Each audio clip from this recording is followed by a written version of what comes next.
हा सत्संग संत रामपालजी महाराजांचा असून मराठी भाषिक भक्त समाजास सहज समजावे म्हणून हिंदी भाषेतून मराठी भाषेत रूपांतरित करण्यात आलेले आहे.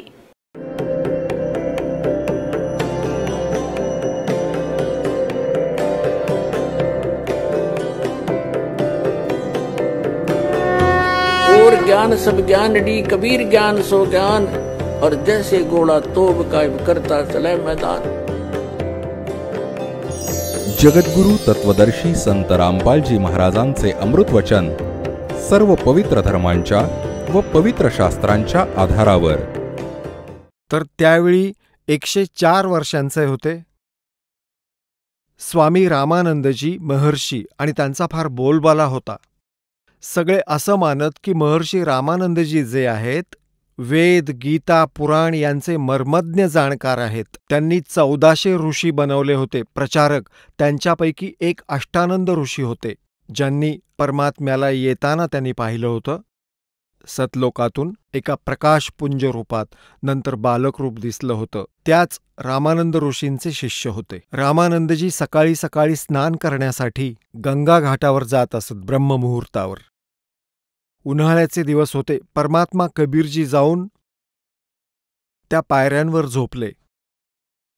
रामानंदजी अंधारात स्नान करण्यासाठी खाली जात होते, पायऱ्या उतरत होते. परमात्म्याच्या डोक्याला त्यांची खडावा लागली रामानंदजींची. जशी बालके रडतात तशी रडण्याची लीला केली. एकदम रामानंदजी वाकले. कुठल्या बाळाला इजा झाली? हे साधुसंत फार दयाळू असतात. एकदम खाली वाकले तर त्यांच्या गळ्यात एक कंठी होती. कंठी म्हणतात, एक कंठी असते तुळशीच्या लाकडापासून केलेला मणी असतो, त्यात एक मणी, आणि तो धाग्यात बांधून खालपर्यंत लटकवतात. असा चांगला लांब, म्हणजे सहजपणे काढता यावी आणि परत घालता यावी अशी. ऋषीजी मोठमोठ्या जटा ठेवत असत. तर ती कंठी जी होती, धाग्यात एक मणी घातलेला होता, ती काय असते की खूण असते की हा उपदेशी आहे आणि वैष्णव परंपरेतील आहे. तर जेव्हा एकदम वाकले ते रामानंदजी, त्यांची कंठी निघाली आणि कबीरजींच्या पडली गळ्यात. अंधार होता. रामानंदजींनी फक्त म्हटलं, रडू नको बाळा, रडू नकोस, चुकून पाय लागला तुला, आणि राम राम बोल बेटा, राम राम बोल. रामाच्या नावाने सुख मिळतं, दुःख दूर होतं. आता कबीर साहेब शांत झाले.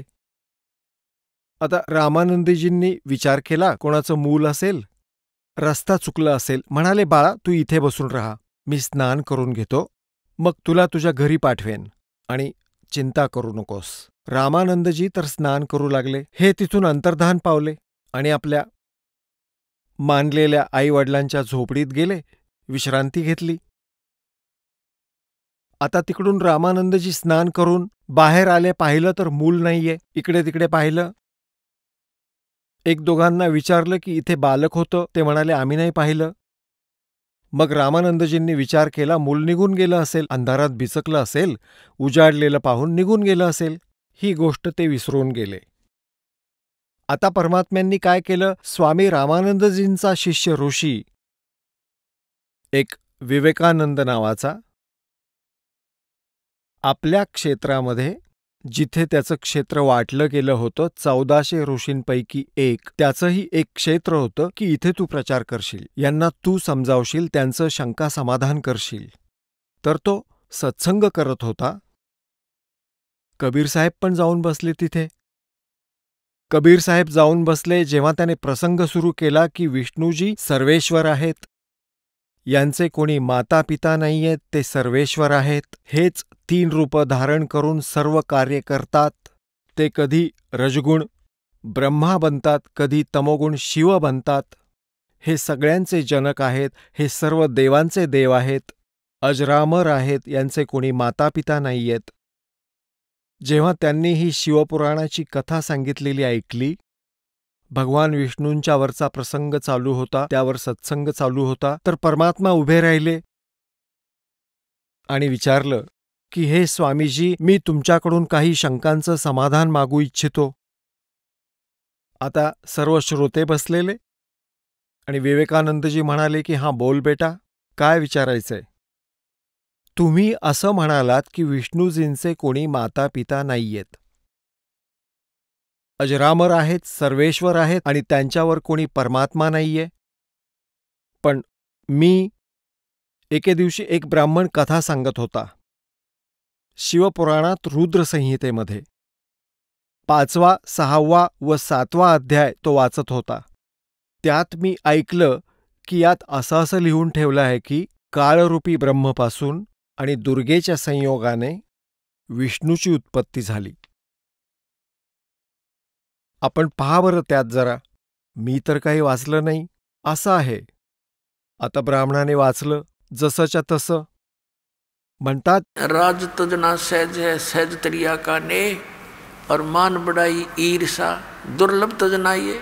आणि याला सोडल्याशिवाय भगवान मिळत नाहीत, नाहीतर करा कितीही प्रयत्न. डोळे फाडफाडून वाचलं आणि म्हणाले, अरे खोटं बोलतोयस, असं यात काहीच नाहीये.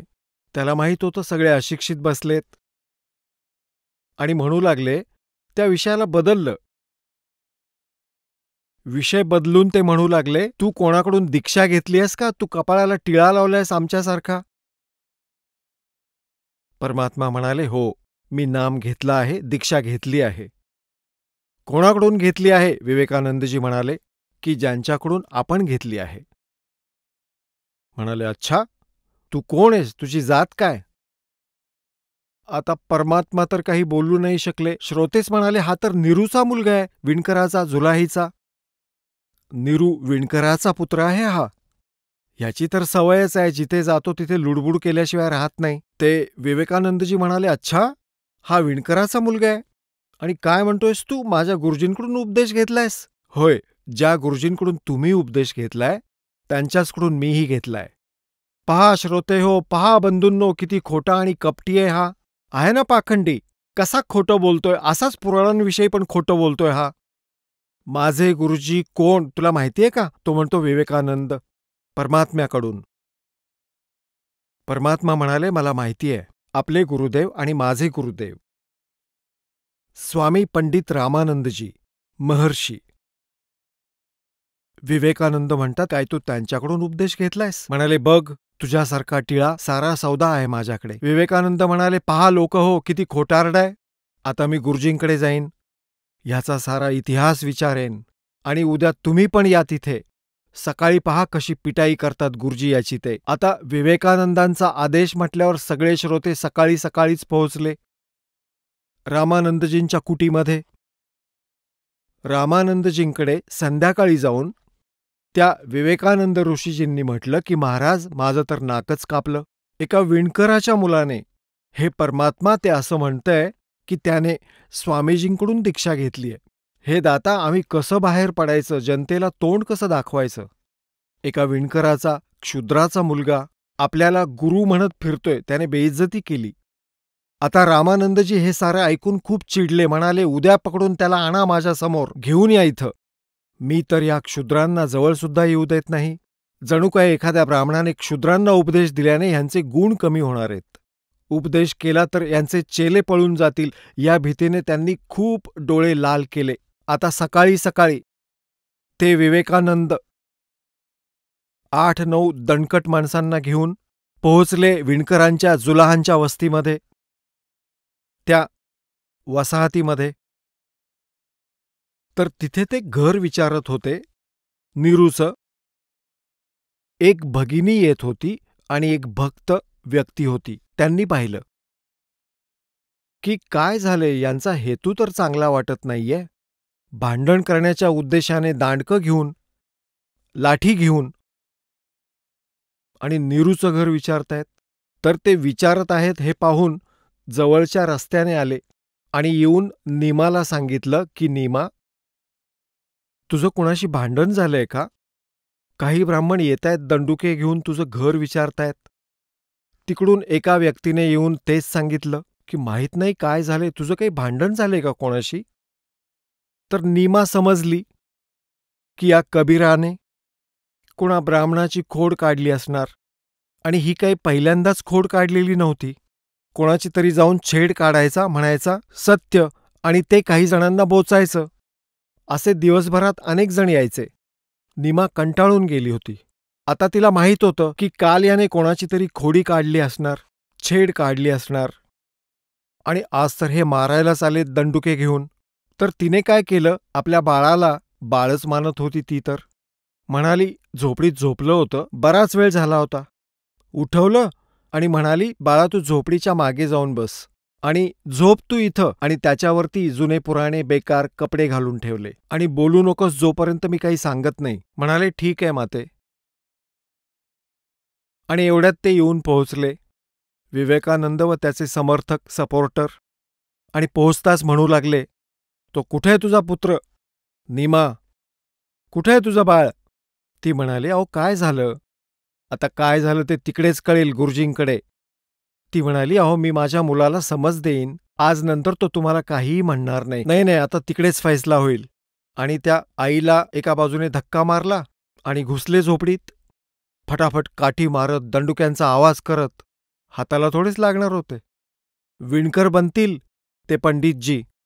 हातातल्या दंडुक्यांनी पांघरून उचलून पाहू लागले. पलंग चारपाई होती ती पण उलथून टाकली. नीमाने विचारलं, अहो कारण काय ते तर सांगा ना, काय चूक केली माझ्या मुलाने?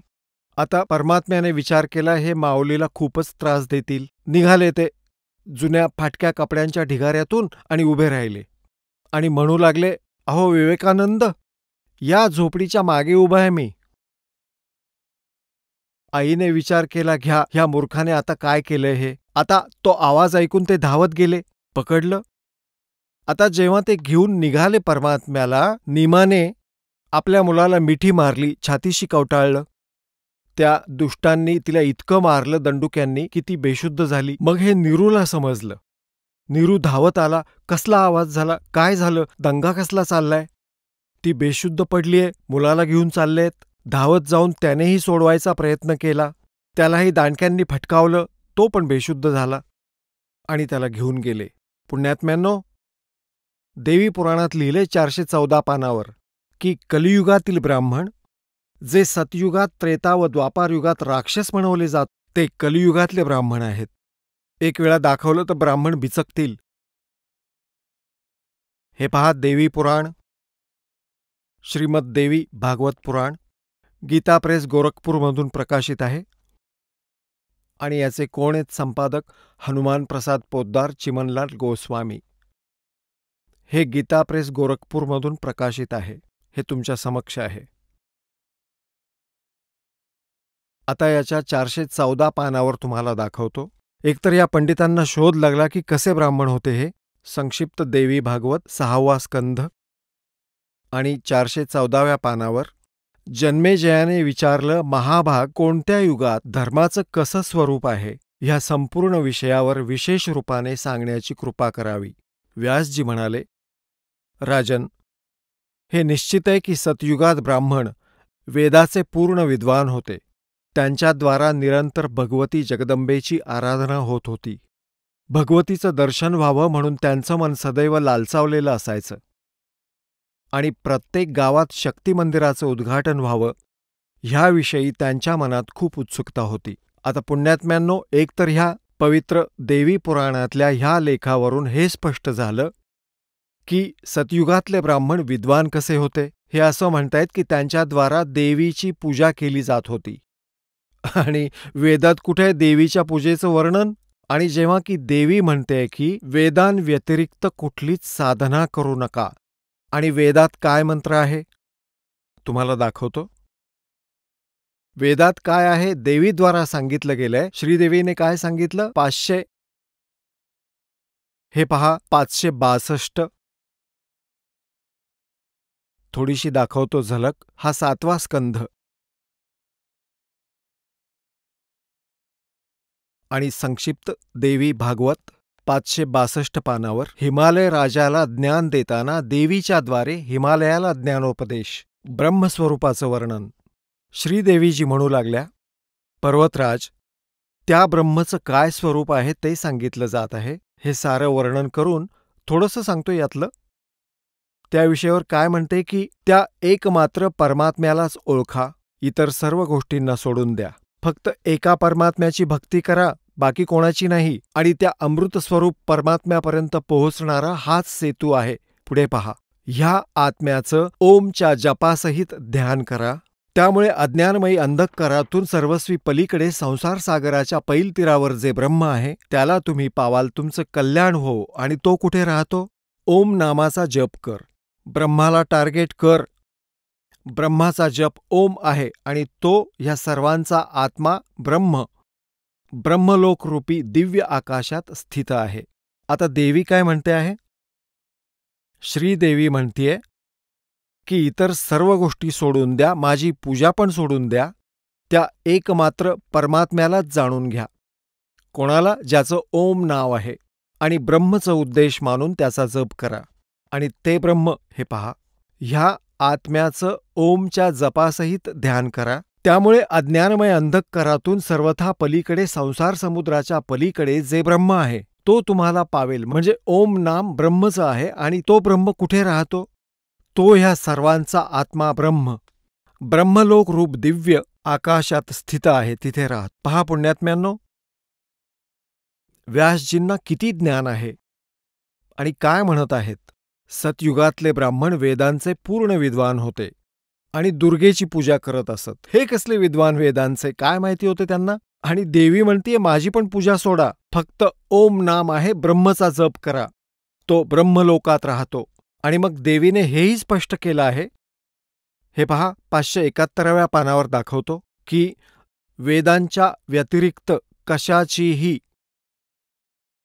कुठलीही साधना करू नये. हा 7वा स्कंद आहे. त्यातच पुढे जाऊन देवीने काय सांगितलंय हे 570-71 पान आहे. ही श्री देवीजी म्हणते राजन, हे पुढे सांगतीये. इथं सांगितलंय 571व्या पानावर म्हटलंय की वेदात सांगितलेल्या धर्माचा परित्याग करून जे अन्य धर्माचा अवलंब करतात त्या अधर्म व्यक्तींना राजाने आपल्या राज्यातून काढून टाकलं पाहिजे. ब्राह्मण लोकांनी अशा अधर्मी लोकांशी बोलता कामा नये आणि त्यांना आपल्या पंक्तीलाही बसवू नये. ह्या जगात तऱ्हेतऱ्हेची इतर जी शास्त्र आहेत ती सर्व श्रुती आणि स्मृतीच्या विरुद्ध असल्याकारणाने तामसी म्हणवतात. त्या शास्त्रांची नावं आहेत वाम, कापाल, कौलक आणि भैरवागम. तर शिवाने मोहात पाडण्यासाठी ह्या नकली शास्त्रांचं प्रतिपादन केलं. म्हणजे सांगण्याचं तात्पर्य हे की आता काय म्हटलंय की यात काही ठिकाणी वेदांच्या अविरुद्ध अंश पण आहेत. वेदज्ञ पुरुष त्या अंशांना ग्रहण करील तर काही दोष लागणार नाही. वेदांपेक्षा भिन्न अर्थाला स्वीकारण्यासाठी द्विज सर्वथा अनाधिकारी आहे. म्हणून वैदिक पुरुष सम्यक प्रकारे प्रयत्न करून वेदांचाच आश्रय घेऊ शकतात. हाच शाश्वत धर्म आहे. आता सांगा, ह्या सतयुगातील ब्राह्मणांना हे नाही माहीत की वेदांमध्ये दुर्गेची पूजा नाही लिहिलेली. आणि हे म्हणतात की व्यासजी की राजन, सतयुगातील ब्राह्मण वेदांचे पूर्ण विद्वान होते आणि दुर्गेची पूजा करत. अरे वा रे महर्षी. आणि दुर्गा म्हणते की माझी पूजा सोडा, सर्व गोष्टी सोडा, एक ओम नाम आहे त्या ब्रह्मचं, त्याचा जप करा आणि तो ब्रह्मलोकात राहतो. हे कसले विद्वान होते ऋषी महर्षी. आता पहा पुराणांमध्ये काय लिहिले. पुढे पहा. आता 414वर संक्षिप्त देवी भागवत आणि 6वा स्कंध आपण हे वाचलं. जन्मेजयाने विचारलं, हे महाभाग, कुठल्या युगात धर्माचं कसं स्वरूप आहे? ह्या संपूर्ण विषयाला विशेषत्वाने सांगण्याची कृपा करावी. व्यासजी म्हणाले, राजन, हे निश्चित आहे की सतयुगात ब्राह्मण वेदांचे पूर्ण विद्वान होते. त्यांच्याद्वारे निरंतर भगवती जगदंबेची म्हणजे दुर्गेची आराधना होत होती. भगवतीचं दर्शन करण्यासाठी त्यांचं मन सदैव आतुरलेलं असायचं. प्रत्येक गावात शक्ती म्हणजे दुर्गेच्या मंदिराचं उद्घाटन व्हावं ह्याविषयी त्यांच्या मनात खूप उत्सुकता असे. आता पुण्यात्म्यांनो, हे मंदिरांचं खोटं ज्ञान पंडितांनी सांगितलंय आणि सतयुगापासून करत आले आहेत. वेदात लिहिलंय केवळ एक ओम मंत्र आहे. पवित्र श्रीमद भगवत गीता जी आहे 4ही वेदांचा सारांश आहे. त्यात कुठेही दुर्गेच्या पूजेचा नामोल्लेख तरी आहे का? आणि दुर्गा म्हणते त्याची पूजा करा. आता पुढे हे व्यासजी काय म्हणतायत ह्याच 414व्या पानावर पहा. जो आपला प्रसंग आहे तोच घेऊयात. हे तेच. इथे काय सांगितलंय की धर्माची हीच स्थिती त्रेतायुगात राहिली, पण थोडा ऱ्हास झाला होता. सतयुगाची जी स्थिती होती ती द्वापार युगात विशेषत्वाने कमी झाली होती राजन. त्या प्राचीन युगांमध्ये जे राक्षस समजले जात होते ते कलियुगात ब्राह्मण मानले जातात, कारण की आत्ताचे ब्राह्मण मुख्यतः पाखंडी असण्यात तत्पर असतात. दुसऱ्यांना फसवणं, खोटं बोलणं आणि वैदिक धर्मकर्मापासून वेगळं राहणं हे कलियुगातील ब्राह्मणांचे स्वाभाविक गुण बनले आहेत. आता पुण्यात्म्यांनो, ही संकल्पना स्पष्ट करणं गरजेचं होतं. दासानं सांगितलं कलियुगातले ब्राह्मण जे सतयुगात राक्षस होते ते कसे झाले, आणि त्यांनी आत्ता हे जे कर्म करून दाखवलं. काय केलं? निर्दयपणे हाणामारी करून त्या नीरू आणि निमाला बेशुद्ध केलं, आपला मान वाढावा म्हणून. आणि परमात्मा त्या बालकाला फरफटत घेऊन गेले.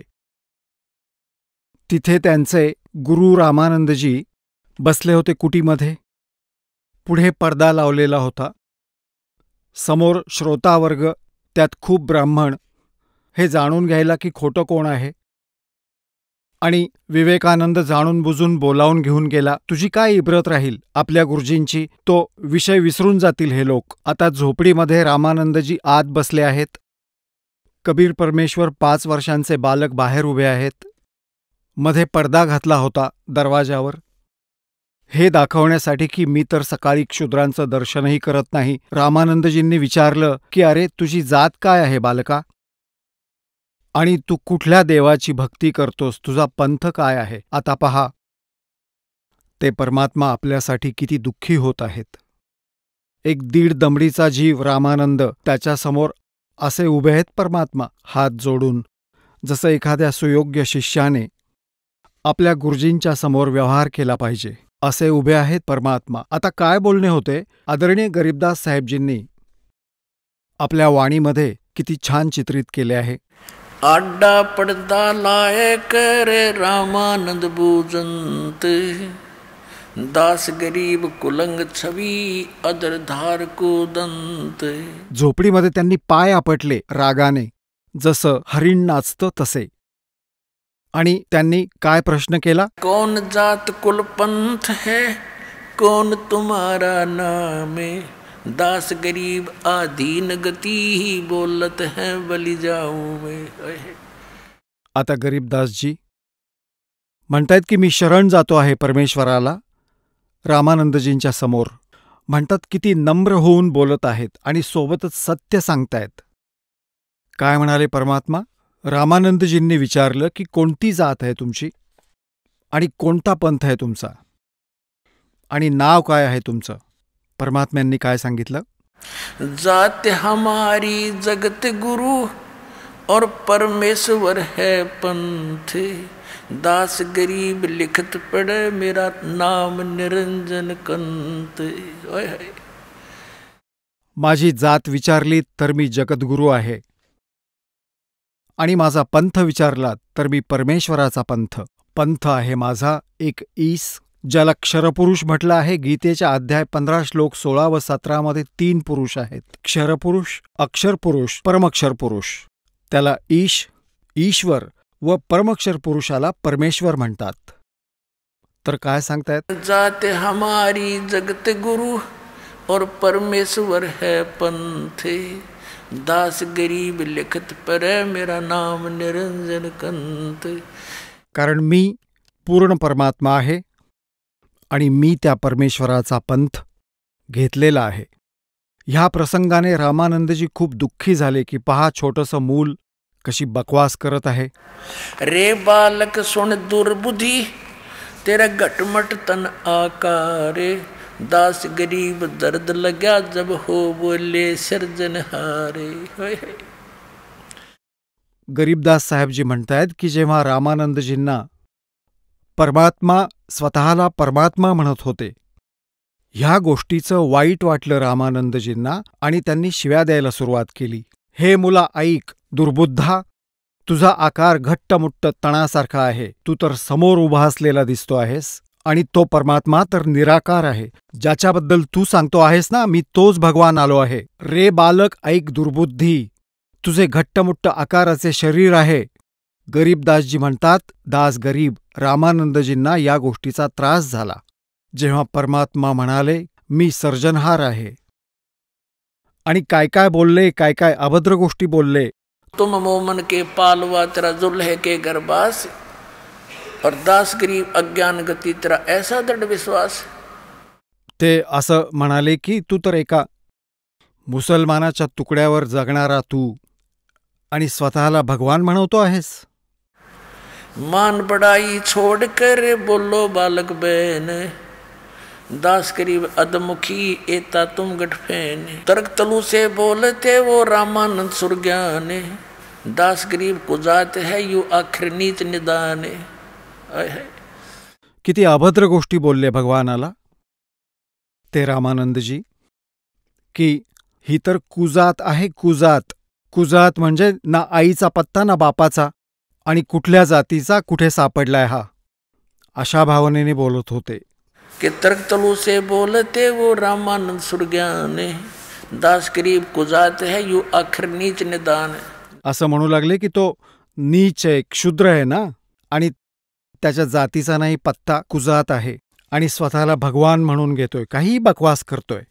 आता परमात्मा काय म्हणाले, मैं के बदन खुलास करे सुन स्वामी परवीने, दास गरीब अजात हूँ तै जो कहा बलि जाऊं मैं. मैं के बदन खुलास करे सुन स्वामी परवीन, दास गरीब मनी मरे है मैं आजज आदीन. आता काय सांगू लागले परमात्मा आपली स्थिती. मैं अवगत गत से परे और तेरे चार वेद से दूर, दास गरीब दसों दशा में सकल संत भरपूर. माझा महिमा आहे या वेदांमध्ये, पण त्यांच्यापासून दूर म्हणजे यात वर्णिलेल्या विधीमुळे माझी प्राप्ती नाही होऊ शकत. सकल संत भरपूर हूँ खालिक हमरा नाम, दास गरीब आजाद हूँ तै जो कहा बलि जाऊं मैं. पहा सुयोग्य शिष्य की कशी भूमिका घेऊन म्हणतायत की हे गुरुदेव, आपण माझे गुरुजी आहात, आपण मला कुजात म्हणा, नीच म्हणा, शिरोधार्य आहे, परंतु मी ह्या जातीपातीच्या पलीकडे आहे, माझी कोणतीही जात नाहीये, आणि बाकी तुम्ही जे म्हणालात ते शिरोधार्य आहे. पण खरंच मी तोच आहे जे तुम्हाला सांगतो आहे. ए स्वामी सृष्टा में और सृष्टि हमारे तीर, दास गरीब अधर बसूं मैं अवगत सत कबीर. मी वरती सतलोकात राहतो. सुन रामानंद राम में और मैं बावन नरसिंह, दास गरीब सर्व कला मैं व्यापक सर्वंग. माझीच सत्ता सर्वांवर आहे, आणि सुन रामानंद राममय, मैं बावन नरसिंग, तो नरसिंह बनून मी चालू होतो. प्रल्हादाला वाचवलं होतं आणि नाव विष्णूचं दिलं. मी विष्णुरूप धारण केलं, कारण तो विष्णूचा भक्त होता. राजी होईल तो बालक. म्हणतात सुन रामानंद राम में और मैं बावन नरसिंह, दास गरीब सर्व कला मैं व्यापक सर्वंग. आणि मग काय सांगतायत, ए स्वामी सृष्टा में और सृष्टि मेरे तीर, दास गरीब अधर बसूं अवगत सत कबीर. आता रामानंदजींनी विचार केला, इतक्या आत्मविश्वासाने हे बालक बोलत आहे, ह्याने तर प्रकरण वाढवलं. मग म्हणू लागले, मी जरा माझी पूजा उरकतो, तू एका बाजूला बस. पडद्याच्या मागून गोष्टी चालल्या होत्या या. आता ते पडद्या मागून म्हणू लागले, मी पूजा करतो, माझी थोडी नितनियम कर्मकांड करत असत ते. आणि परमात्मा बाहेर उभे राहिले. रामानंदजी काय करत होते, जशी भगवान विष्णूची काल्पनिक मूर्ती बनवत असत ते. कर्मकांड बाहेर मूर्तीपूजेने ते करत नसत, परंतु मूर्तीची कल्पना करत असत. अभ्यास केला होता. ध्यानाला बसताच मूर्ती दिसे विष्णू भगवानांची, आणि त्या कर्मकांडात काय करत, रोज त्या मूर्तीला आंघोळ घालत असत, इतक्या प्रेमाने, जणू श्रद्धा कायम ठेवण्यासाठी. गंगाजल आणलं होतं रामानंदजींनी, जसं कल्पना करतात स्वप्नात. आणि मग काय केलं, सगळे कपडे काढले मूर्तीचे. कर्मकांड केवळ मानसिक पूजा करत होते, मानसिक. कपडे काढले सगळे, आणि मग त्या मूर्तीला आंघोळ घातली. आंघोळ घातल्यावर परत सारे कपडे घातले, तिलक लावला आणि मुकुट ठेवला. भगवान श्रीकृष्ण विष्णूजींच्या डोक्यावर. आणि मग काय पाहिलं की भगवानांच्या गळ्यात कंठी नाहीये, ती माळ नाहीये. मुकुट ठेवल्यानंतर त्या दिवशी मुकुट उतरू शकत नाहीत, दुसऱ्या दिवशी उतरवू शकतात, नाहीतर पूजा खंडित. आणि माळ नाही घातली भगवानाच्या गळ्यात तरी पूजा अर्धवट, परत अपुरी. त्यामुळे रामानंदजींनी विचार केला, ह्या माळेला उचलून आणि मुकुटाच्या वरून घालावी. ते घालायचा प्रयत्न करू लागले तर ती मुकुटात अडकली, ती पुढे गेली नाही. तर रामानंदजी इतके चिंतित झाले की हे भगवान, आज माझ्याकडून कोणती चूक झाली? हे परमात्मा, आयुष्यात पहिल्यांदाच माझ्या हातून अशी चूक झालीय. तुमच्या गळ्यातला तुमचा शृंगार राहिला दाता. इतके चिंतातूर झाले, आज कशी भूल पडली?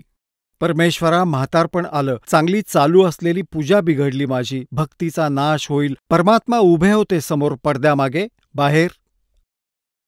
कबीर साहेब म्हणू लागले, स्वामीजी, ह्या माळेची गाठ सोडवा, गुंडी, आणि मग पुन्हा त्याची गाठ मारा गळ्यात घातल्यानंतर. मुकुट काढावा लागणार नाही, तुमची पूजा वाचेल. आता रामानंदजींनी विचार केला, हा गजबच झाला. पडदा लावलेला आहे आणि मी काही प्रत्यक्ष मूर्तीची नव्हे, मानसिक पूजा करतो आहे. आणि ह्या बालकाने माझी अडचण ओळखली. म्हणतात त्याच वेळेस त्यास ब्राह्मण म्हणावे. ब्राह्मण तो जो ब्रह्म ओळखतो, ब्राह्मण त्याला म्हणतात जो भगवानाला ओळखतो. त्याच क्षणी आडपडदा दूर झाला आणि त्याला मिठीत घेतलं. एकदम तो म्हातारा मनुष्य बाहेर आला आणि त्या बालकाला, ज्याला ब्राह्मण लोक स्पर्शही करत नसत, कपड्यांचा सुद्धा स्पर्श होऊ देत नसत, समोर शेकडोंच्या संख्येने ब्राह्मण विराजमान होते. तर पुण्यात्म्यांनो, ह्याला ब्राह्मण म्हणतात. म्हणतायत वेळ आल्यावर सौदा करून कुठेही देईल ज्ञान. तर ह्याला ब्राह्मण म्हणतात. त्यांनी समाज नाही पाहिला रामानंदजींनी. त्यांनी ज्यासाठी तो जीव टाकत होता, सगळं आयुष्य पणाला लावलं होतं, तो समोर होता. एका बाजूला संपूर्ण समाज आणि एका बाजूला देव. तर त्या ब्राह्मणाने परमात्म्याला सिलेक्ट केलं आणि त्या बालकाला छातीशी कवटाळलं. असं, हे परमात्मा, तुम्ही माझ्या मनातली गोष्ट ओळखली.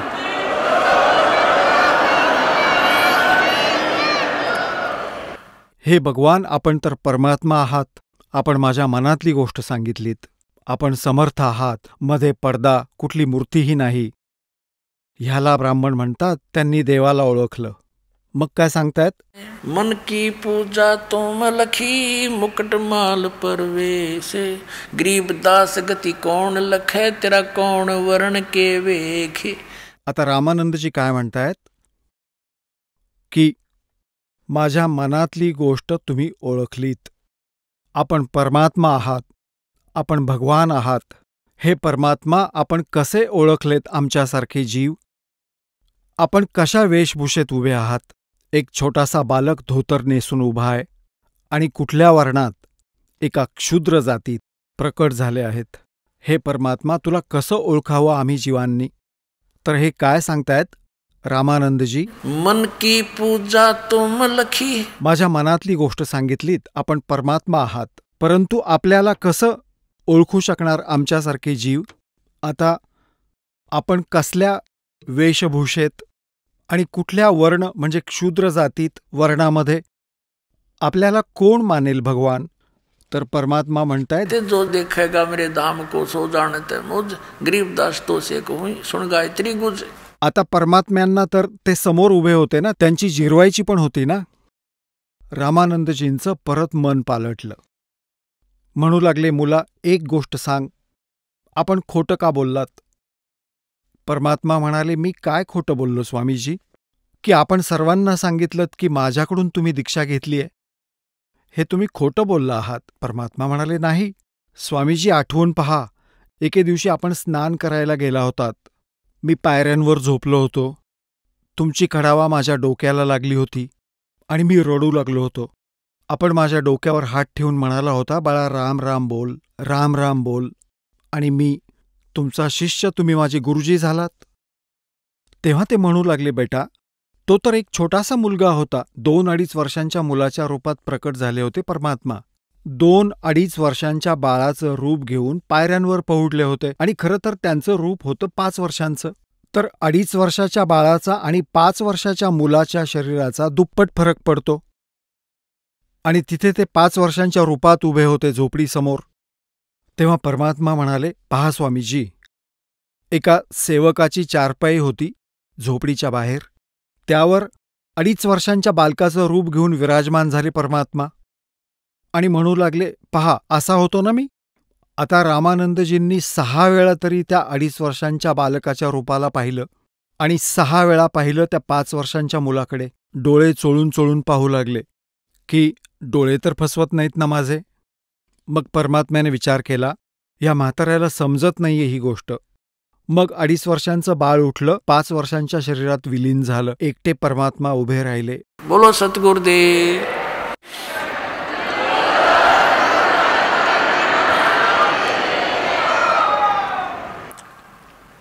आता रामानंदजींनी परत म्हटलं की बाळा, चल तुझी ही गोष्ट मी मानली, परंतु आपण म्हणताय की मी राम राम जप दिला आपल्याला, पण मी तर राम राम जप देत नाही. परमात्मा म्हणाले, आपण ओम नाम जप देता आणि सांगत नाहीत हा मंत्र, कोणीच सांगत नाहीत. आपल्या शिष्यांना सुद्धा हे सांगितलं जातं की कोणाला सांगू नका ओम ओम जप करायला, नाहीतर तो खंडित होतो.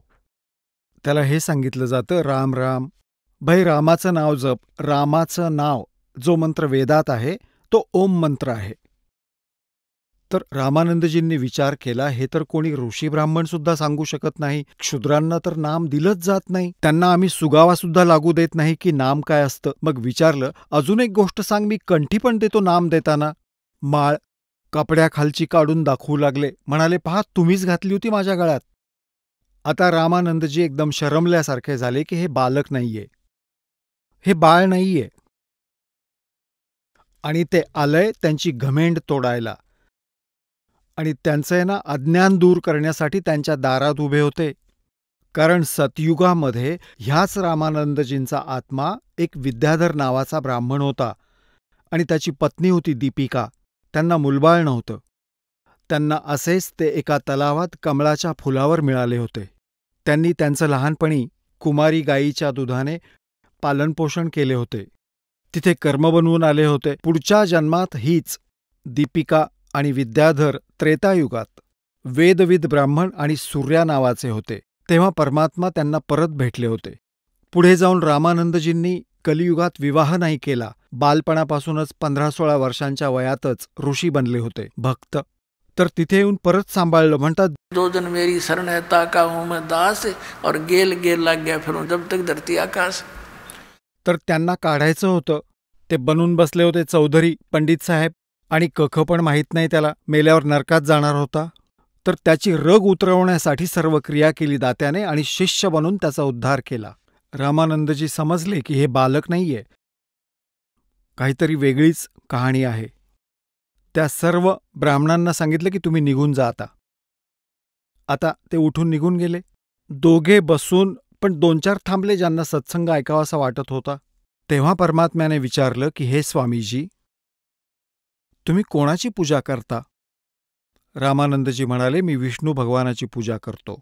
आणि विष्णू भगवान सर्वेश्वर आहेत, याव आहेत, महेश्वर आहेत, त्यांचे कोणी माता पिता नाहीयेत. परमात्मा म्हणाले, तुम्ही पहा देवी पुराणात, तुम्ही पहा शिवपुराणाच्या याच स्कंधात. आता ते तर विद्वान पुरुष होते, त्यांच्या लक्षात होते, सर्व मुखोद्गत होतं. सर्व गोष्टी जे परमात्मा सांगत होते ते त्यांना मान्य झालं. कारण त्यांचे 16 दिवस आले होते. त्यांनी इतकी लीला पाहिली परमेश्वराची, तर खूपच सहमती देऊ लागले होते. तर परमात्मा म्हणाले, समजा की तुम्ही विष्णूची पूजा करून कुठे जाल तर विष्णू लोकात जाईन. तिथे किती दिवस राहाल? स्वर्गात. विष्णू लोकात पण एक स्वर्ग आहे.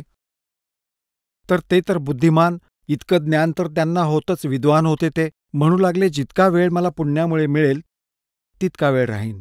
परमात्मा म्हणाले, मग त्यानंतर कुठे जाल? मग तर माहीत नाही बेटा कुठे ठिकाणं असेल. मग काय खाक भक्ती करता इथे. तिथे गेले मग नरकात. काय राहिलं मग स्वर्गात? मी तुम्हाला सांगतो, सतलोक, जिथे गेल्यावर पुन्हा परतून संसारात येत नाहीत. गीतेच्या अध्याय क्रमांक 15च्या श्लोक क्रमांक 1 ते 4 आणि 16 ते 17 मध्ये हे स्पष्ट वर्णन आहे 18व्या अध्यायाच्या 62व्या श्लोकात. रामानंदजींना तर सगळे श्लोक पाठ होते, ब्राह्मण होते, सर्व गोष्टी पाठ होत्या. 15व्या अध्यायाच्या 4थ्या श्लोकात लिहिलं आहे की गीता ज्ञानदाता तुम्ही. परमात्म्याने विचारलं की गीतेचं ज्ञान कुणी दिलं स्वामीजी, की श्रीकृष्णजींनी? तर परमात्मा हसले. ह्याला तर हे पण माहिती नाहीये की गीतेचं ज्ञान कुणी दिलं. परमात्मा म्हणाले की श्रीकृष्णजींमध्ये प्रवेश करून ह्या काळ भगवानाने ज्योतिनिरंजन स्वरूपाने ह्याने ब्रह्मने दिले आहे ते ज्ञान. आणि ह्यात काय म्हणतात, चला गृहीत धरूया की श्रीकृष्णानेच ज्ञान दिले. आणि श्रीकृष्ण म्हणजे विष्णू? म्हणाले हो, होय. तर ते विष्णूजीच तर म्हणत आहेत श्रीकृष्णजी मान्य कर. 4थ्या अध्यायाच्या 5व्या व 9व्या श्लोकात म्हणतात, अर्जुन तुझे आणि माझे खूप जन्म झाले आहेत, तू नाही जाणत, मी जाणतो. गीतेच्या 2ऱ्या अध्यायात 12व्या श्लोकात, अध्याय 10च्या 2ऱ्या श्लोकात हे स्वीकार करतो की तुझे आणि माझे खूप जन्म होऊन गेलेत, माझी उत्पत्ती होते. माझी उत्पत्ती कुठल्याही देवता लोकांना समजत नाही. आणि आपण कोण? अविनाशी. रामानंदजींना घाम फुटला. म्हटलं खरंय, रोज वाचतो पण हे मनात नाही आलं कधी. मग परमात्म्याने म्हटलं की 15व्या अध्यायाच्या 4थ्या श्लोकात म्हटलंय की तत्वदर्शी संताच्या प्राप्तीनंतर परमेश्वराच्या त्या परमपदाचा शोध घेतला पाहिजे जिथे पोहोचल्यावर साधक परत संसारात येत नाहीत. आणि ज्या परमेश्वराने सर्व ब्रह्मांडाची रचना केली आहे आणि म्हटलंय की त्याचीच पूजा करा. परमेश्वर कबीरजींनी विचारलं होतं रामानंदजींना की 18व्या अध्यायाच्या 62व्या श्लोकात हा तुमचा गीता ज्ञानदाता आपल्या व्यतिरिक्त कुठल्या परमेश्वराला शरण जाण्यासाठी सांगत आहे? तो परमात्मा कोण आहे? रामानंदजी म्हणाले नाही नाही, ते तर स्वतःविषयीच सांगत आहेत. जेव्हा परमात्म्याने डिटेलमध्ये सांगितलं की तो स्वतःविषयी सांगत आहे की तुझे आणि माझे अनेक जन्ममृत्यू होतात. आणि 15व्या अध्यायाच्या 4थ्या श्लोकात म्हटलं आहे की अशा अशा परमेश्वराचा, अशा परमपदाचा शोध घेतला पाहिजे जिथे गेल्यावर साधक परत कधीही फिरून येत नाही, ज्याने सर्व ब्रह्मांडाची रचना केली आणि कन्सेप्ट क्लिअर केली की त्याची भक्ती करा आणि सर्व पूजा त्यागा. त्यात स्पष्ट केले की फक्त त्याची भक्ती करा. आणि गीता अध्याय 15च्या श्लोक 16 व 17 मध्ये 3 पुरुष आहेत स्वामीजी. आता स्वामीजींना तर ते सर्व श्लोक पाठ होते, म्हणू लागले हो, क्षरपुरुष, अक्षरपुरुष आणि उत्तम पुरुष तर अन्य आहे. तो परमक्षर ब्रह्म आहे जो गीतेच्या अध्याय 7 मध्ये श्लोक 29 मध्ये म्हटलंय की त्या तद्ब्रह्माला जाणून, सर्व अध्यात्माला जाणून तो प्राणी फक्त जन्ममरणातून सुटण्यासाठी प्रयत्न करतो.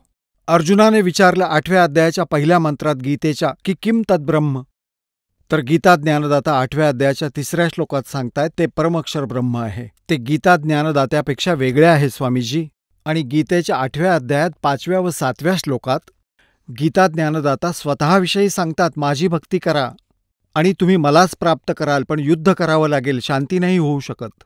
आपल्या पूजेचा मंत्र सांगतात 8व्या अध्यायाच्या 16व्या श्लोकात ओम इति एक अक्षरम परमिवाण मामनुसमण्य प्रियाती तन देव सयाती परमाम गती. माझं एक ओम अक्षर आहे, मज ब्रह्मचे. जे ओमचा जप करत शरीर सोडून जातात त्यांना ओममुळे मिळणारी परमगती प्राप्त होईल.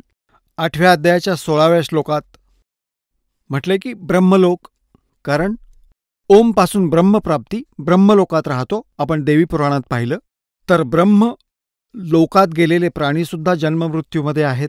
तर तुझ्या ओम नामामुळे झालेली परमगतीसुद्धा युजलेस आहे, जन्ममृत्यू होतोच. गीतेच्या 8व्या अध्यायात 8, 9, 10व्या श्लोकात गीता ज्ञानदाता स्वतःपेक्षा अन्य त्या परमक्षर ब्रह्मविषयी सांगतो. तू त्याची भक्ती करशील, त्याला प्राप्त होशील. त्याच्या मंत्रासाठी 17व्या अध्यायाच्या 23व्या श्लोकात गीतेत म्हटलं आहे की ओम तत्सत इति निर्देशः ब्रह्मणः त्रिविध स्मृतः. त्या सच्चिदानंद परमक्षर ब्रह्मला प्राप्त करण्याचा 3 मंत्रांचा जप आहे, तो तुम्हाला माहिती आहे? म्हणाले नाही बाळा, मला तर ओमच्या पुढे काहीही माहिती नाही. मग परमात्मा म्हणाले म्हणूनच गीतेच्या 18व्या अध्यायाच्या 62व्या श्लोकात गीता ज्ञानदाता म्हणतात त्या परमेश्वराला शरण जा. त्याच्याच कृपेने तू परमशांती आणि सनातन परमधामाला प्राप्त होशील, जिथे गेल्यानंतर पुन्हा परतून येत नाहीत. आता पुण्यात्म्यांनो, आमचा हा जुना रंग लवकर उतरत नाही. रामानंदजींनी तर सर्व आयुष्य व्यतीत केलं होतं, 104 वर्षांचे झाले होते आणि थोडीशी आतून समाधी लागत असे. त्यावेळी वाटत असेल मी महर्षी झालोय. रामानंदजी म्हणाले बेटा, मी समाधी लावत आहे, माझी फार दूरपर्यंत समाधी जाते. परमात्मा म्हणाले लाव तुझी समाधी. त्यांचा तर अभ्यास होता, एका सेकंदात लावली आणि आत गेले. कुठे पोहोचले? त्रिकुटीवर पोहोचले. आणि परमात्म्याबरोबरच ते 5 वर्षांचं बालक पोहोचले त्रिकुटीवर. परमात्मा म्हणाले, आता पुढे कुठे जाशील? पुढे कुठपर्यंत जाशील? पुढचं माहीत नाही. आता पहा, मी सांगतो, हे 3 रस्ते, त्रिवेणी सुरू होते इथून. हा सरळ रस्ता जातो, ब्रह्मरंध्र म्हणतात याला, आणि हा डावीकडचा धर्मराजाच्या दरबारात जाईल. जेव्हा तुझी वेळ भरेल स्वामीजी, तू त्रिकुटीला पोचले की ते येऊन घेऊन जातील. तुझ्यासोबत यम येईल, ते तुम्हाला या रस्त्याने घेऊन जातील. यावर जाऊन सगळ्यात आधी धर्मराजांचं ऑफिस येतं. त्या कार्यालयात तुमचं अकाउंट असेल, पुण्य आणि पापाचं. मग तुम्ही ज्या इष्टाचे साधक आहात त्या इष्टाकडे तुम्हाला जबरदस्तीने पाठवलं जाईल. आणि हे समोर आहे ब्रह्मरंध्र. हे उघडल्याशिवाय मोक्ष नाही होऊ शकत. तुझ्या कुठल्याही मंत्राने ओम नमः शिवाय किंवा ओम भगवते वासुदेवाय किंवा जो तू जप करतोस फक्त ओम ह्याला उघडून दाखवेल. जसं स्वप्नात बोललं जातं तशी चालली होती ही गोष्ट. रामानंदजींनी सगळे तंत्रमंत्र म्हटले, पण ते समोरचं ब्रह्मरंध्र नाही उघडलं. तेव्हा परमात्म्याने विचारलं, मी उघडून दाखवू ते? म्हणाले, हो. परमात्म्याने सतनामाचा जप केला, 2 अक्षरी, की मी माझ्या मंत्राचा जप करतो सतनाम. तर जसा सतनामाचा जप केला तो पटकन रस्ता उघडला आणि म्हणाले, चला माझ्याबरोबर. त्यांच्याबरोबर गेल्यावर ते परत बंद झालं. आता पुढे जाऊन काय पाहिलं? परमात्म्याने सांगितलं, हा बसलाय तुझा ज्योत निरंजन, ज्याला तू निराकार म्हणतोस. 1,00,000 मानव शरीरधारी प्राण्यांना या तप्तशिलेवर भाजून खातो. बघ तो बसलाय. आणि त्याच्या डोक्यावर पाय देऊन वर जाऊयात. त्या 11व्या दारावर बसलाय तो. हा काळ. तर परमात्मा वर घेऊन गेले. ह्या परब्रह्मच्या अक्षरपुरुषाच्या सोबत ब्रह्मांड पार करून, भंवरगुहा पार करून सचखंडामध्ये घेऊन गेले. सोबत ते बालक रूपात रामानंदजींचा आत्मा. वर जाऊन काय पाहिलं की तेजोमय परमात्मा, जसा आपण पाहिला, ऐकला, वाचला होता काल जन्मसाखीमध्ये की सचखंडमध्ये, नानक साहेबांनी तेजोमय तख्तावर, तेजोमय लोकात एक विष्णुरूपात भगवान पाहिले. विष्णूचा अर्थ तर तसा पूर्ण परमात्माच होतो, सगळ्यांचं धारण पोषण करतो तो. परंतु त्या वेदात वर्णिलेल्या विष्णूच्या आधारे काळाने आपल्या मुलाचं नाव विष्णू ठेवलं. जसं होम मिनिस्टर सेंटरचा पण आहे आणि होम मिनिस्टर आपल्या हरियाणाचा पण आहे, परंतु दिवसरात्रीचं अंतर आहे. 5 वर्षांचं मूल वरती गेले तेव्हा एका तेजोमय शरीरात स्वतः परमात्मा विराजमान आहेत अन्य रूपात. त्यांच्या 1 रोम कूपात कोटी सूर्य, कोटी चंद्रांचा प्रकाश फिका पडेल. तर 5 वर्षाच्या मुलाने चौरी उचलली आणि त्यांच्यावर चौरी ढाळू लागले त्या तेजोमय शरीरवाल्या भगवानावर. तर रामानंदजींनी विचार केला, हेच ते परमात्मा, परमक्षर ब्रह्म जे तख्तावर बसले आहेत. आणि कबीरजी तर इथले कोणी नोकरगण असतील. इतक्यात काय झालं, तेजोमय शरीर उभं राहिलं आणि ते 5 वर्षांचं बालक बसलं अनंत कोटी ब्रह्मांडांच्या सिंहासनावर उडी मारून. आणि मग ते चौरी ढाळू लागले, ते तेजोमय शरीरवाले भगवान. रामानंदजी विचार करू लागले की बाई, ही लीला मला समजली नाही, हे काय होतंय? इतक्यात ते तेजोमय शरीर त्या 5 वर्षाच्या मुलाच्या शरीरात प्रविष्ट झालं, चौरी आपोआप हलू लागली. मग परमात्माने म्हटलं की रामानंद, ए स्वामी सृष्टा में और सृष्टि हमारे तीर और दास गरीब अदर बसू अवगत सत कबीर. मी तो परमात्मा आहे, मी पूर्ण परमात्मा आहे. मग रामानंदजी काय म्हणू लागले? मग त्यांना परत पाठवून दिलं की जा आता आपण परत खाली जा. खाली रामानंदजींची समाधी परत आली आणि डोळे असे फडफडवले जणू स्वप्न पाहिलं. आणि समोर काय पाहिलं तर 5 वर्षांचं बालक पुन्हा समोर बसलेलंय. चरणांवर कोसळला तो 104 वर्षांचा ब्राह्मण त्यांच्या विद्वान बनून फिरत होता. वाचित चक्रित भया देखा फजल दरबारे. गरीबदास साहेबजी म्हणतायत की तिथं जाऊन मन चक्रावून गेलं जेव्हा पाहिला फजल दरबार, त्या साक्षात्कारी देवाचा दरबार पाहिला.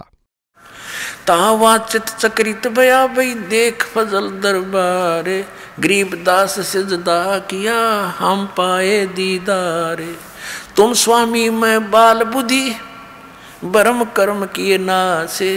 गरीबदास निज ब्रह्म तुम मेरा हो गया दृढ़ विश्वासे. म्हणतात मी तर बालबुद्धी, तुम्ही स्वामी.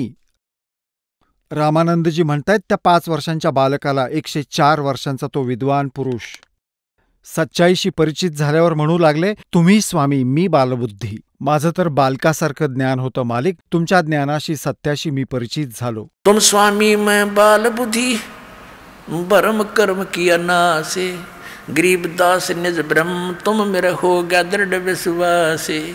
रामानंदजी म्हणतात, ते निजब्रह्म, ते तत्ब्रह्म आपणच आहात. माझा पूर्ण विश्वास बसलाय. दोहू ठोड़ है एक तू, भया एक से दो, गरीबदास हम कारणे तुम आए हो मगजो. कहते दोहू ठोड़ तू ही है दाता, ऊपर भी रियामी पृथ्वी पर भी वहाँ पर भी तू ही है. दोहू ठोड़ है एक तू और भया एक से दो, गरीबदास हम कारणे आए हो मगजो. बोलो सतगुरुदेव की जय हो.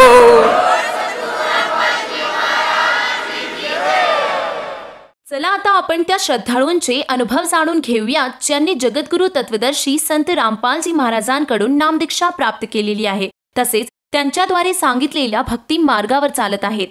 नमस्कार ससाहेब. आपलं नाव? माझे नाव श्रावणदास सयाम. आपण कुठून आलात? मी बीडपेठ नागपूरवरून आलेलो आहे. आपला व्यवसाय काय आहे? माझा व्यवसाय नोकरी आहे. नागपूर नागरिक सहकारी बँकेत शिपाई या पदावर आहे. संत रामपालजी महाराजांची गुरुदीक्षा आपण कधी घेतली? मी तत्वदर्शी संत रामपालजी महाराजांची गुरुदीक्षा 6/6/1914 घेतलेली आहे. संत रामपालजी महाराजांची गुरुदीक्षा घेण्या अगोदर आपण व आपला परिवार कोणती भक्ती साधना करत होतात? मी आणि माझा परिवार जसे शिवजीची भक्ती, गिरडवाले बाबाची भक्ती आणि गणपतीची भक्ती, त्या उलट राधास्वामीमध्ये पण जुडलेलो होतो. निर्मला देवी यांची पण भक्ती घेतलेली आहे. राधास्वामीची भक्ती मी कमीत कमी 8 महिने केलेली आहे. निर्मला देवीची भक्ती पण ती 8 महिने केलेली आहे. सर, जसं तुम्ही सांगत आहात की तुम्ही महाराष्ट्रामध्ये जी प्रचलित देवसाधना, भक्ती साधना होते, जसं की देवी देवतांना पूजणं, तर ही साधना तुम्ही करत होतात. त्या व्यतिरिक्त तुम्ही राधास्वामी पंथाशी सुद्धा जोडलेले होतात. असं असताना तुम्ही संत रामपालजी महाराजांच्या मार्गात कसे आलात? संत रामपालजी महाराजांच्या भक्तीमध्ये जी ज्ञानगंगा पुस्तकं आहे ती वाचल्याच्या नंतर आणि टी व्हीवर साधना चॅनलमध्ये जे सत्संग बघितल्यानंतर माझी अशी प्रेरणा झाली की हे जे ज्ञान आहे हे ज्ञान अचूक आहे. त्यामुळे मी इथे धाव घेतली आणि काही प्रश्न केले भगत लोकांना. तर माझे जे प्रश्न होते ते अडचण प्रश्न होते, म्हणजे शास्त्रयुक्त प्रश्न नव्हते. तर मला काही भक्तांनी सांगितलं की तुम्ही टी व्हीवरती सत्संग बघा संत रामपालजी महाराजांचे. तर मी 1 महिना सत्संग बघितले तत्वदर्शी संत रामपालजी महाराजांचे आणि अशी प्रेरणा झाली का मी नामदीक्षा घेतली संत रामपालजी महाराजांच्यापासून. सर, संत रामपालजी महाराजांकडनं नामदीक्षा घेतल्यानंतर आपल्याला व आपल्या परिवाराला काय काय लाभ प्राप्त झालेत? माझ्या परिवारामध्ये तर मी पहिल्यांदा घेतलेली भक्ती आहे संत रामपालजी महाराजांची आणि माझा जो परिवार आहे 1 वर्षाच्या नंतर जुळलेला आहे आणि मला तसे तर फायदे खूप झाले आहे, खूप लाभ झालेला आहे. मी आयुष्यामध्ये असं सोचलं नव्हतं की 4 व्हीलरनी मी जाईल बुवा किंवा 4 व्हीलर माझ्याकडे येईल. तर संत रामपालजी महाराजांच्या कृपेने माझ्याकडे 1 नाही 2 4 व्हीलर झाल्या आणि त्या 4 व्हीलर संत रामपालजी महाराजांच्या सेवेमध्ये चालतात. हा एक फायदा झाला. त्याच्यानंतर फायदे तर भरपूर आहे. जे सोचलेलं कार्य आहे ते आजपर्यंत कोणत्या देवी देवतांनी नाही केले, ते संत रामपालजी महाराजांच्या सद्भक्तीमुळे माझे पूर्ण झालेले आहेत. आणि घरच्या मंडळांची बी मंडळी पण जुळलेली आहे, त्यांना पण फायदे झालेले आहे. माझं घर टिनेचे होतं. मी असंच गुरुजींना प्रार्थना केली की मालिक मेरा घर कैसा बनेगा. परमात्म्याने ते माझी हाक ऐकली आणि या लॉकडाऊनमध्ये माझे ते घरही पूर्ण केलेलं आहे त्यांनी. त्यांच्या आशीर्वादामुळे माझं घरसुद्धा झालेलं आहे. सर, याच्या व्यतिरिक्त आपल्याला आणखीन काही लाभ प्राप्त झाला का? त्याच्या व्यतिरिक्त तर लाभ तर भरपूर आहे. आता सांगता सांगता दिवस निघेल, पण हे जे मोठे लाभ झालेले आहे मला, हे तुम्हाला सांगितलं मी. आणि जसं मी जुळलो त्याच्या अगोदर साऱ्या देवताची भक्ती करत होतो. त्यावेळेस दारू पण खूप पित होतो. दारू इतकी प्यायची की 1.5 बंपर झाल्याशिवाय माझ्या कोटा पूर्ण होत नव्हता. पिल्याच्यानंतर मांस, अंडे हे खाणं हे म्हणजे राक्षसी अवतारच होता असं म्हणायला काही हरकत नाही. तर हे माझे शौक सुटले. 17-18 खर्रे खात होतो मी दिवसभरामध्ये. सट्टा लावत होतो, तो बंद झाला. खर्रे बंद झाले, तंबाखू बंद झाला. हे असे फायदे भरपूर सारे माझ्या आयुष्यामध्ये पहिल्यांदा घडले. याच्या अगोदर मी राधास्वामी पंथामध्ये असताना याच्या दारू सोडण्याचा खूप प्रयत्न केला, परंतु त्या भक्तीनं माझी दारू सुटली नाही. आणि 8 महिने भक्ती केली, त्याच्यानंतर मी सोडून दिली तिला. तसंच निर्मला देवीची भक्ती घेतल्याच्यानंतर हे दारू सुटली पाहिजे बुवा, पण त्या भक्तीनं सुद्धा माझी दारू नाही सुटली. त्याच्यानंतर मी अमरनाथला गेलो. अमरनाथला गेल्याच्यानंतर असं वाटत होतं की इथं तरी दारू सुटेल, पण तिथं गेल्याच्यानंतर आणखी जास्त वाढली, कमी झालेली नाही. परंतु तत्वदर्शी संत रामपालजी महाराज यांच्या सहयोगात मी आल्याच्यानंतर माझे एका झटक्यामध्ये पूर्ण हे जे दारू, मांस, मटण, सट्टा, जुवा, खर्रे, गुटखा आणि तंबाखू हे सारे शौक एका दिवसामध्ये पूर्ण नाहीसे झाले. आता तर मला असं वाटतं की मी ते खात होतो, पीत होतो की नाही हे तर मलाही नाही आठवत. सर, जसं तुम्ही सांगत आहात की संत रामपालजी महाराजांच्या शरणात आल्यानंतर आपल्याला जे व्यसन जडलेले होते, जे आपल्यामध्ये कुविकार होते, ते पूर्णपणे दूर झालेत. तर जे विकार आपल्यामधून जे नाहीसे झालेत, ते विकार संत रामपालजी महाराजांच्या सद्भक्तीमुळे झाले. तर ह्या अनुषंगाने आपण जे आपल्यासारखे जे पीडित लोक आज व्यसनाधीन झालेले आहेत किंवा ज्यांच्यामध्ये जे विकार आहेत, गुटखा खाण्याचे, मांस खाण्याचे, अशा व्यक्तींना आपण काय संदेश द्याल? अशा व्यक्तींना मी संदेश तर देऊ शकत नाही. एक प्रार्थना करतो की संत रामपालजी महाराज हे तत्वदर्शी संत आहेत आणि त्यांच्या भक्तीमध्ये इतका पॉवर आहे की या धर्तीवरती जेवढेही देवी देवता आहे त्यांच्यामध्ये नाही. त्याकरिता मी सर्वांना हीच एक आग्रहाची विनंती करतो की या भक्तीमध्ये या आणि आपले कल्याण करा. हे जे शौक आहे, जसे सट्टा, दारू, मांस, तंबाखू, गुटखे, हे सारे ह्या भक्तीमुळेच नाहीसे होतात. जसे माझे झाले आहे तर आपलेही सुद्धा होतील अशी ही गॅरंटी 100% आहे. सर, जर कोणा साधकाला संत रामपालजी महाराजांची नामदीक्षा किंवा गुरुमंत्र घ्यावायचा असेल तर तो साधक गुरुमंत्र कसा घेऊ शकेल? टी व्हीवरती तत्वदर्शी संत रामपालजी महाराजांचे सत्संग येतात आणि त्या सत्संगमध्ये त्या खाली पट्टी येते, त्याच्यामध्ये मोबाईल नंबर दिलेले असतात आणि ही नामदान केंद्र प्रत्येक तहसीलमध्ये, प्रत्येक जिल्ह्यामध्ये उघडलेले आहे. तर तिथून त्या पट्टीवरून जे मोबाईल नंबर आपण घ्याल तिथून तुम्हाला तुमच्या जिल्ह्याचं नामदान केंद्र मिळेल आणि विनामूल्य एकही पैसा न लागणारं ते संत रामपालजी महाराजांची जे नामदीक्षा आहे ते तुम्ही आरामात घेऊ शकता. धन्यवाद जी. सतसाहिब.